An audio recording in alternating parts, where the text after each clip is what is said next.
Hi everyone!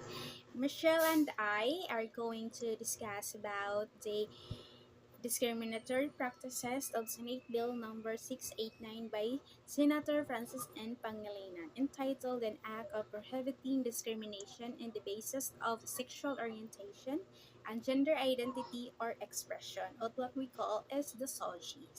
And providing penalties therefore. First is we're going to discuss the section number 5, in which the discriminatory practices.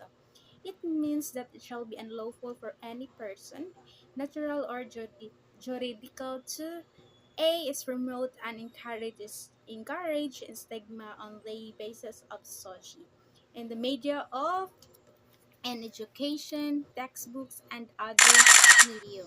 So, inciting violence and sexual abuse against any person or group in the basis of SOGI is likewise prohibited. This clause is part of law policy that aims to protect people based on their sexual orientation, gender identity, and expression, or SOGI. So it's designed to prevent discrimination and violence against LGBTQ plus individuals. Here are some breakdowns of what it means. First is to promote and encourage stigma on the basis of SOGI. This refers to any actions that spreads negative stereotypes, prejudices, or misinformation about LGBTQ plus people. This happens through first is the media. Television shows, movies, news articles, and social media posts, or etc. that portray LGBTQ plus individuals in a harmful or inaccurate way.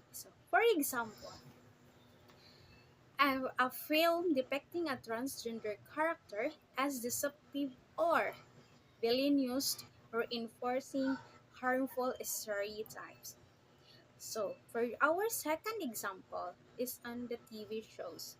TV shows using humor that mocks or belittle LGBTQ plus individuals, perpetuating negative perception. For the second is educational textbooks. Textbooks that omit or misrepresent LGBTQ plus experience, reinforcing the idea that these identities are not normal or accepted. For example, first is a textbooks that do not include LGBTQ plus historical figures or events, erasing their contribution. As we know that LGBTQ plus people, like for example the gay, is there are more on they really like on um designing in every events in different type of events, like wedding, like the fashion show, the pageant show, like that. For our second example is the textbooks that portray LGBTQ plus identities in a negative or stereotypical light, or reinforcing prejudice.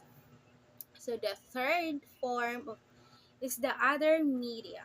So this includes anything from advertisement to public speeches to online forums that contribute to negative perception of LGBTQ plus people.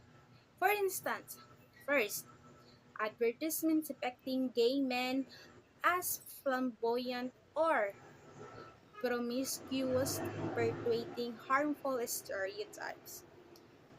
The second instance is the public speeches promoting discrimination against LGBTQ plus individual. This that's all for the promote and encourage stigma and the basis of SOGI. Let's now proceed to our next reporter. He will be discussing the next topic, in which entitled the inciting violence and sexual abuse. She is Michelle Apostol. Next is violence and sexual abuse. This refers to any action that encourages or incites physical or sexual harm against LGBTQ plus individuals. This includes hate speech, using language that dehumanizes, or threatens LGBTQ plus people.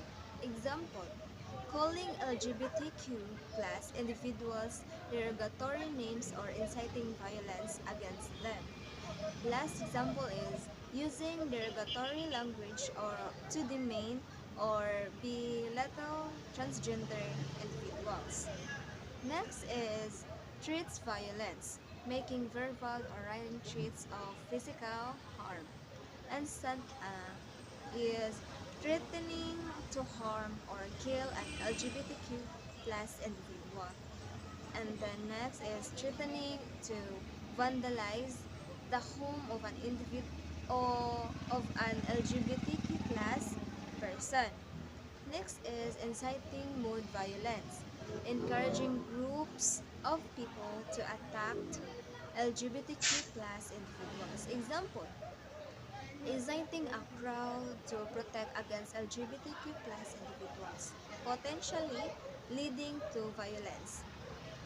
Next is why is this clause important? This clause is crucial because it recognizes the real and harm consequences of promoting stigma and violence against LGBTQ plus people. It aims to create a safer environment. By prohibiting this action, the law seeks to make society a safer place for LGBTQ plus individuals.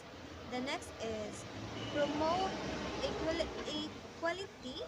It aims to ensure that LGBTQ plus people have the same rights and opportunities as everyone else.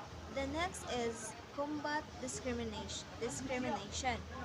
It helps to prevent discrimination in areas like employment, housing, education, and healthcare. To sum up everything, this clause is a powerful tool for protect LGBTQ plus people from discrimination and violence. It sends a clear message that these harmful behaviors are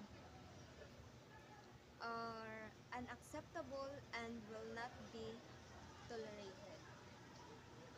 So thank you for watching, everyone. Please like and subscribe on my YouTube channel, Karen Abella. So that's all for today's video. And disclaimer, this is only for educational. So, and I hope you find it interesting. Please like and subscribe and comment down below for more videos or any suggestion for our next video. Bye.